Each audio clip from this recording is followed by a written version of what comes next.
back to my YouTube channel. You know, guys, I really wanted to like do my hair and make it look so aesthetic for the intro, but how cute are these little clips? I am obsessed with them. So I was like, you know, I'm not even gonna do my hair for my little intro because I'm gonna be so real, you guys. I am just getting ready to have a chit chat with you. I am not going anywhere, doing anything crazy today. It is Sunday. It's relax, reset day. I think it's literally been like 2 or 3 weeks since we've last caught up and chatted with each other. I'm sorry, I actually have been vlogging a little bit, but the vlogs were so boring. And the reason that they were boring is because we were like in a cyclone prep in the last 2 weeks because they said we were gonna have a cyclone and then it like never hit. And then it actually like never hit. And then it did hit and it was just like really heavy rain. I think it even got like decategorized. It wasn't even in a cyclone anymore. So it's basically like a storm, but we all had to stay home. All the shops were closed. So there was just nothing to even film or share with you guys. Then I like started applying for jobs and having interview after interview. I think I vlogged a little bit, which I'll catch you guys up in the vlog that gets uploaded next. But it's just not a lot. It's quite a boring vlog. The quality wasn't that great because we're stuck inside. Like there was crappy lighting outside. So to be honest, it was like a mid vlog. So I'm going to try and vlog like this week and then kind of like put it all together so that everything kind of makes sense. Anyways, I thought the perfect video to upload at the moment would be like a Q&A style get ready with me, just so that we can catch up, see what's been going on in my life. It's gonna be a very laid back chit chat get ready with me. I ordered these little clips off of Shein. I don't usually shop on Shein, but they were literally $1 when they popped up and I was like, I could use those, they would be helpful. I want to be really upfront and saying I'm not going anywhere and this makeup's going to get washed off right after, so we're just really doing this for fun. Skincare is your best friend if you want a flawless base. So the first question I was asked was, what editing apps do I use? I know this question kind of just refers to my YouTube, but I thought I would answer for all of my platforms. Okay, so originally I was using CapCut as well, which I actually liked and I didn't really have any issues with. Unrelated, but my brow products right now are really ticking me off. It does not want to dry down. Just gonna give it a minute before I have a mental breakdown.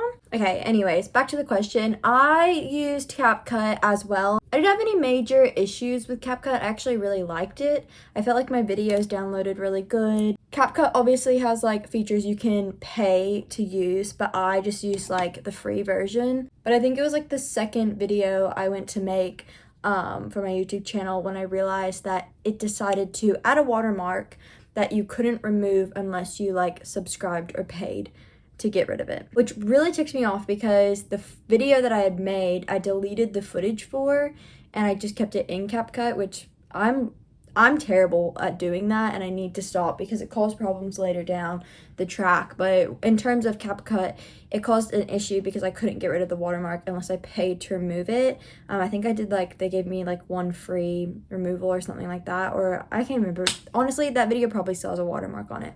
But nothing ticks me off more than when my videos have a watermark on them. I don't really like watching videos that have a watermark on them. It just kind of bothers me, which it's really not that big of a deal, but I do notice it.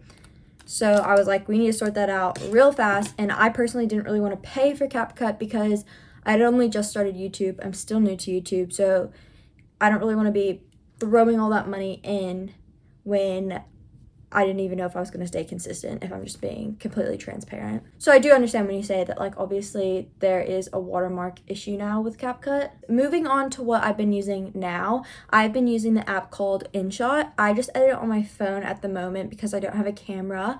And one thing I like about InShot is that it does have a watermark, but if you watch like a 30-second ad, you can get rid of it. You can also download in different qualities. So if I'm posting to TikTok, I may use a different quality, but when I post for my YouTube, I can download in 4K and makes the videos look a little bit better than what they were before. So that's what I use for my video editing. However, I will say the one thing I don't like about InShot is that you have to keep the original videos on your phone until you download the final video of whatever you've created. The reason that this is annoying is because for some reason, even when I have storage, InShot will say that I don't, which makes no sense to me. And then I found that I have to like reset my phone and stuff like that, and then like reload the app, go in, clear the cache, whatever it is.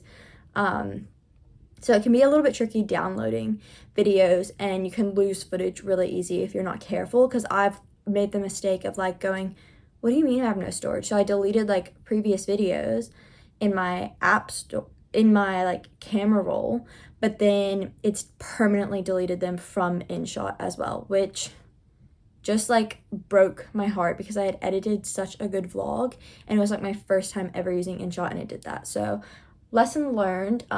It was literally my favorite vlog and it got deleted, but now it's in my memory for life. As for like what I use to edit anything on Instagram, like my reels or even my photos, I have been using, I think it's called Color Tone. If I'm wrong, I'll pop it on the screen. And that does like all of my aesthetics. To be honest, I'm not in love with my Instagram aesthetic at the moment. I think I might even change it back to what it was before, which I was using like the Tezza app for. I love the Tezza app. If you want to do like, if you want your photos to look like they were taken on like a Polaroid camera or anything like that, the Tezza app is really good for that. And it's really good for just like their basic filters and things like that. The filter that I'm using at the moment on Color Tone, I feel like it's just inconsistent. Like sometimes it looks amazing and sometimes it's like eh. So yeah, I have been using Color Tone, but I do think I prefer Tezza. I was just trying something else out. The next question I have is, what camera do I use for my YouTube videos? Girl, I wish I was using a camera. I wish I had one. I actually do have a Canon somewhere, but it's like gigantic and it was used for like actual like wedding photography in the past. Obviously, like I'm not using that, so I just use my iPhone, which is an iPhone 16 Plus. It does okay. Like I've gotten some videos that look not great, but then some people look at other videos and like, how did you get the quality to look so good? It's literally just my iPhone. I want to invest in like a Canon G7X, but in saying that, it is a ton of money and I can't really justify that just to take some photos that are trending at the moment. So I am waiting until I stay a little bit consistent and then we'll invest in a camera hopefully later on. And I will say, like, filming on my phone is really easy because I can always just pull out my phone. And I find that my phone is, like, always charged. So I don't have to, like, ever really worry about that, which is super, super convenient. And I just feel like it does help with consistency. That's why I'm, like, if I'm carrying around a camera and I'm not actually, like, consistent, what's the likelihood of me whipping out a camera? Also, it's less awkward in public filming because I feel like when I film on my phone, people just think I'm sending it to, like, a family member or something. But when I film on a camera, I'm probably going to get a lot of looks. So I got to get comfortable with it first before I jump into that kind of life. The next thing you guys wanted to know was, who are like my biggest inspirations at the moment? It's kind of a question that I never really know how to answer because I have never been someone who's like super hardcore fangirling. I'm just going to kind of answer this in terms of like who's inspired me to kind of start YouTube and then who I look up to in my like life. In terms of YouTube, I would say that I am heavily influenced by maybe like Molly May. I just love how authentic her videos feel, even though she's obviously become very successful. I feel like every time I go back, she's the same person. And I think consistency is so important. Like even now filming this, it is just natural to want to like speak up and be really bubbly and talk to you guys like this, but that is just not me. It's not who I am as a person. And so I really like Molly May being like that because while I think, you know, those videos take off, it's not like you're gonna burn out. They're not real or true to who you are. And in some cases they might be, but for me it's just not. So I try to be very authentic and I really love how she's very authentic in all of her videos. In terms of like fashion and who I look for like fashion inspiration, I love Molly May as well, but I also like Moira Higgins. I think she was on the same season as Molly May in Love Island.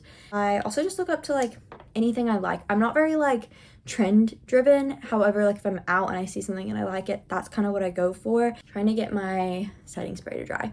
In terms of like my lifestyle inspiration and like who I look up to, I do look up to a lot of people in my life group or in my church. My parents also play a really big role in like my life and where I choose to go. Like I look to them because they're just so successful and they work so well together. I definitely get a lot of my drive and motivation from them and my partner. Like he is such a good support system and he's always motivating me. So he's a really big inspiration in terms of like my goals as like a wife and my goals as a mother one day. Like the amount of support and just being myself, that is like very inspiring because they are so authentically themselves. The next question I was asked is about my wedding and kind of like what my, I guess, vision or inspiration is for it, which I actually love this question.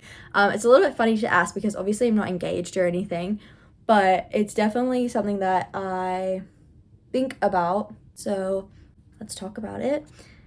You guys, look how embarrassing this is. I'm like out of foundation, so I'm literally like scooping it out with a brush. This is so bad. I need to go get some more. I have probably like 50 different Pinterest boards related to my wedding day. I am so inconsistent with what my vision is and what I want for it. Originally, I kind of wanted to do like a gigantic wedding with like tons and tons of decorations and florals and a ridiculous gown and like so many people. I've worked in the bridal industry in the past, so I definitely knew what it was like to plan a wedding, but it's definitely different, I think, when you're looking at planning your own. The wedding talk is going around my house at the moment, but to be honest, I don't have a like very strict vision. It's more so like I want very minimalistic, elegant, timeless wedding. I have zero idea what I want to wear, things like that, but I do kind of have like color schemes in mind, and like things I don't want rather than things that like I do want. So I've got boards, I've got a vision. I don't really know how it's all going to work out, but it's definitely going to be very like minimalistic and timeless. The next question I was asked was, how is my relationship with my faith going at the moment? Honestly, like, I don't even know where to start with this question because I feel like faith is such a deep topic. Like, I could ramble on about my relationship with God for hours and hours, and I'm always kind of thinking like, what's the right way to answer it and what's the perfect way to say what would a Christian say to that? But the truth of the matter is like my faith is not perfect, and there are times when I am struggling to trust God in the plan. However, I will say that God has answered a lot of my prayers lately. I just feel like I was really stressed about where I was going in life. I didn't really have a vision as to what I wanted to do for work, and I was struggling with the idea of going back to work because I've been really consistent with my life group and really consistent with church. And being somebody who like usually works like retail or something like that, you have to give up your weekends and a Thursday night for like late night shopping here. So the idea of like applying and feeling like I wasn't gonna be qualified for anything other than that was really weighing on my shoulders. And then I just prayed about it with my life group, and I prayed about it in my personal time and with my partner. And I ended up just getting back in line with where I want to go, and God's kind of plan just sort of unfolded in front of me. I kind of just took all the anxiety and stress I was feeling and decided to just lean on God, and it has been amazing for my faith and amazing the amount of like blessings that have come out of just choosing to trust God in the season that I'm in right now. I do think that Nick and I are still kind of in a position where being so devoted to our faith and like getting back on track is definitely challenging us as individuals, but also in our relationship, because we both are pushing each other closer to God and having heavy conversations, but the connection we get after having those conversations is unbeatable. Like, you just see the strength building in your bond. Like, you're choosing faith, you're choosing the truth. And when you are leading your relationship and your life with truth, I feel like you can't really go wrong. Like, there's going to be blessings, there's going to be answers. And that doesn't get rid of hard times or hard conversations, but it does produce a very rewarding and strong relationship with God and with your partner. I do feel like I was at a point where I was almost embarrassed to talk about the fact that I believed in God, because it was always met with such anger and rage. And even amongst Christians, like, if I was talking to an atheist about my faith and they were kind of negative about it or weren't that interested, it didn't necessarily shock me because they don't know God like I have a relationship with God. But obviously, if they don't have a relationship with God, they're not going to understand where I'm coming from. So what really was shocking and even painful for me, and something I've been trying to get over, is the, I guess, wall that the church puts up sometimes, because they don't want to have serious conversations out of fear of like offending people, which I totally get where that comes from. But I do think you gotta look to the truth, and you gotta preach the truth. And I was in relationships and churches and situations where I just feel like it wasn't God-centered, and it was really damaging to my faith in God, as I was being hurt by all these people who would say that they're Christian and put Christian, Bible verses in their bio, and that was them, but then they were saying such ugly, hateful things about the world or about Christianity or about other people, or even even kind of turning away from Christian beliefs, because I do think as Christians we do this thing where we kind of change the Bible to fit our narrative instead of changing our lives to fit the Bible. And yeah, it was just something that I feel like was really damaging to my faith. But I'm finally in a place where we're in a good church. I'm in an amazing life group. If you are a Christian and you're not in a life group and your church offers it, I highly recommend it. It's not even because I think you need that to be a Christian, but it is because I do think you will find so much relief in your life when you're able to talk about things going on with other people who have the same values and morals and the biggest thing in common with you, which is your love for God. So highly recommend that. That's been a big thing for Nick and I. And yeah, my faith, I would say, is doing a lot better. I get very excited about it because it's not something that everybody always wants to talk about, but it is something that is a major part of my life. And I'm so glad that I have decided to share that with my subscribers. Even though we're a very tiny family, it is the biggest thing about me. The most true thing about me is that I love Jesus. And so I don't ever want to dull that down or hide that, because that's who I am. I want to be very authentic and transparent about what I believe. Okay, next question, not so deep. How does your makeup eat every time? This was so funny to me. I also got asked when did I get into makeup? I feel like these are kind of similar questions. To be honest, my makeup does not eat every time. I just only post when it looks good. And I will say one thing that's not so trendy is the more the better. I think in today's day and age, we love minimalistic makeup. Everyone just wants to do I just want to do a glowy, natural look and no powders, just all cream products. And I'm like, y'all, that never looks as good in photos. I'm telling you right now. It'll look good if you take a photo right after, but I want to take photos all night till I get the one that I love. And so for me personally, it's just a lot. I'm a full face girl. I do the powders, I do the setting. It always looks a million times better in photos. A glowy look is gonna look great, but it's not gonna give you the most flawless base ever unless you naturally have perfect skin underneath, which I just don't. And so I have just found that doing a very heavy base, it looks intimidating in person, but it's a lot, but in photos it always looks so good, which is why when you're doing a wedding or when you're doing any type of photography or videography, you will find that they always put a ton of makeup on them, because you will not see it in the photos. You will see it in real life, but not in the photos. If I'm planning on videoing or taking photos, I always aim to do my makeup a little bit more intense than normal, so a full face. Also, skincare, if you're not exfoliating before you do your makeup or washing your face before you do your makeup, you're gonna struggle so much to get your makeup to look nice. My face has to always be really clean before I start. Otherwise, it's just the makeup's not gonna sit how you want it to sit. In saying all of this, your girl doesn't need to do anything crazy or bougie. I literally have ran out of setting powder for the last week, and I've been using eyeshadow and a powder puff. So here we are, and it still looks good, because makeup is literally an art. It's for fun, and that's why I do it, and there's no rules. Everybody tries to make a rule of what you can and can't do with makeup. It's just a load of crap. Do what you want. As for when did I get into makeup, I've been doing makeup since literally birth, it feels like. I was a pageant baby, so I always had a little bit of makeup on from a very young age for competitions and stuff like that. I also did dance and cheer at a really young age, and you have to do your hair and makeup for that as well. So I've always kind of played with it, and I've always shown an interest in it. My mom, she didn't let me wear makeup out as a kid, but she always let me play with it at home, and I feel like it allowed me to actually figure out what I was doing. She always said that she didn't want me wearing it out because I was a kid and I didn't need to feel like I needed makeup to be beautiful. But I will say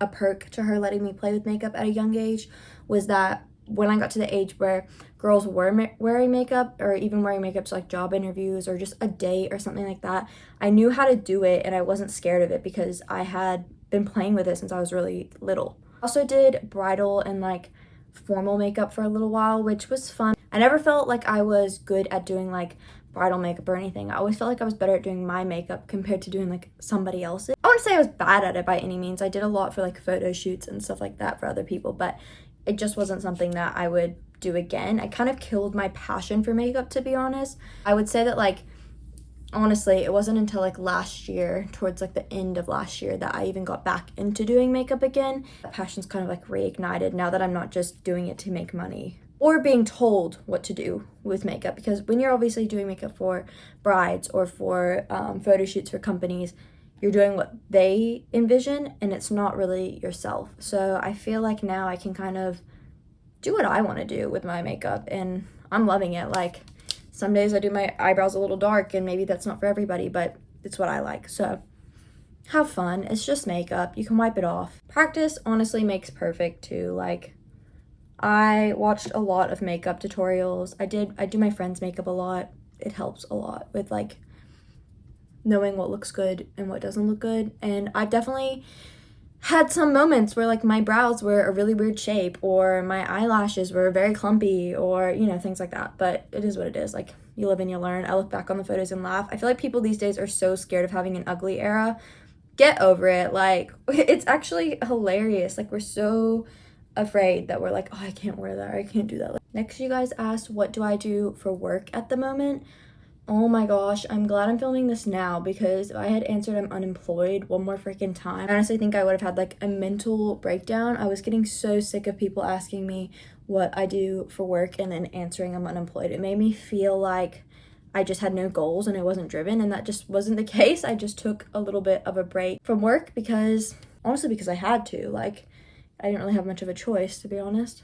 That low-key just made it sound like I got fired. I did not get fired. To clarify, I was working at a jewelry shop, which was fun. I enjoyed it. I was almost like a manager there. I was trained as a manager, and I was a key holder, so lots of responsibility. I was so close to all of the girls who worked there, and I missed them all so much. So leaving was like heartbreaking. But I will say, I didn't leave by choice, I guess. I left because I decided to go to America to visit my family, and I wanted to take my boyfriend with me because he's never met like my grandparents or anything like that from my US side.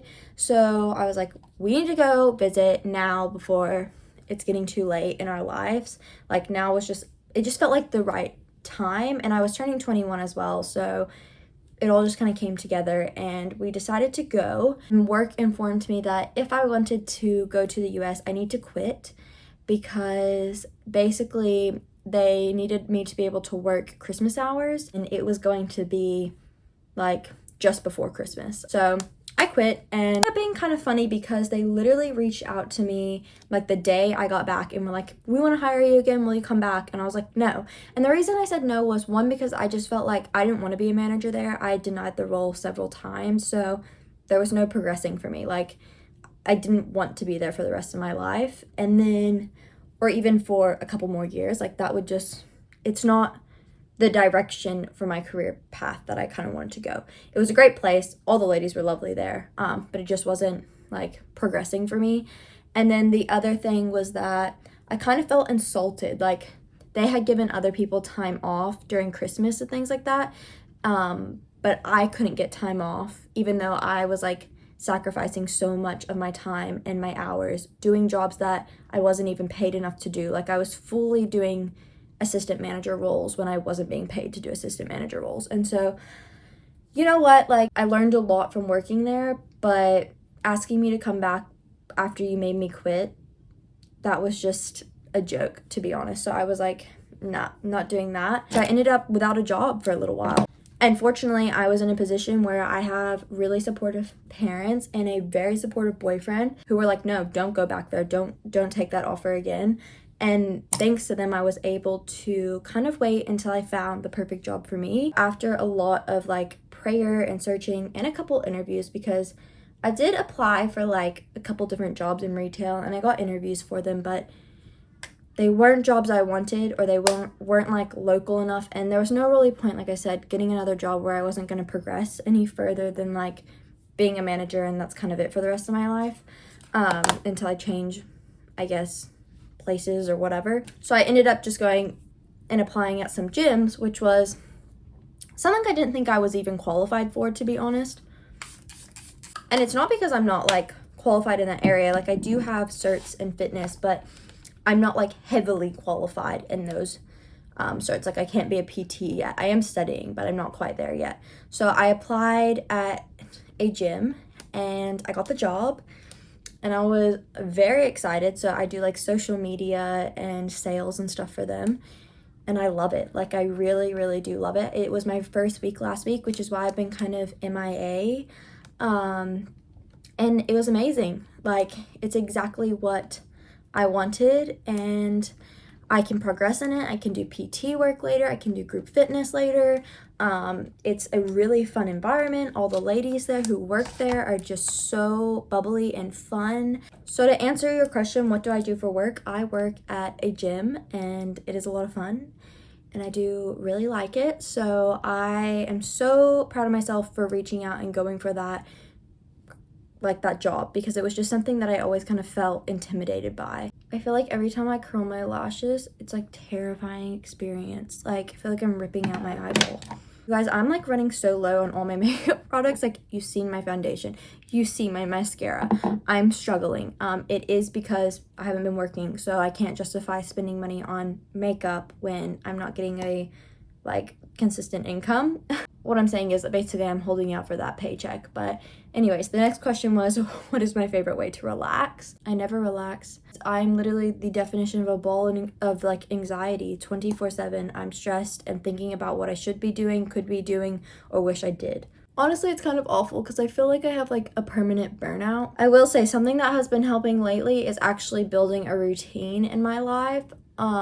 Being able to actually wake up every day and have a job and like something to do kind of gets me out of bed or like in routine. So at the moment it's kind of like go to work, then I come home and I'll like do my cert work, hang out with Nick, maybe I'll eat, then I like shower, get ready for bed, wake up and do it all again tomorrow. Except for on Thursdays I have live group and then on Sundays I do church. And honestly, you guys, my version of relaxation is either spending time with God or just chilling out with Nick and like eating and watching something. Like it's so relaxing to me. And going to our life group is honestly like a therapy to me. Like I just feel like I am just ready for the week because we go and we just focus on like the bigger picture and stop stressing about every micro thing in our lives. So love that for me.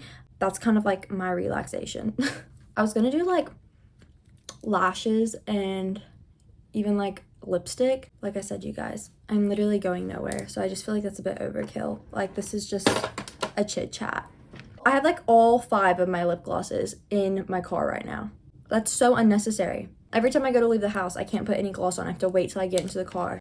These clips are actually so freaking cute.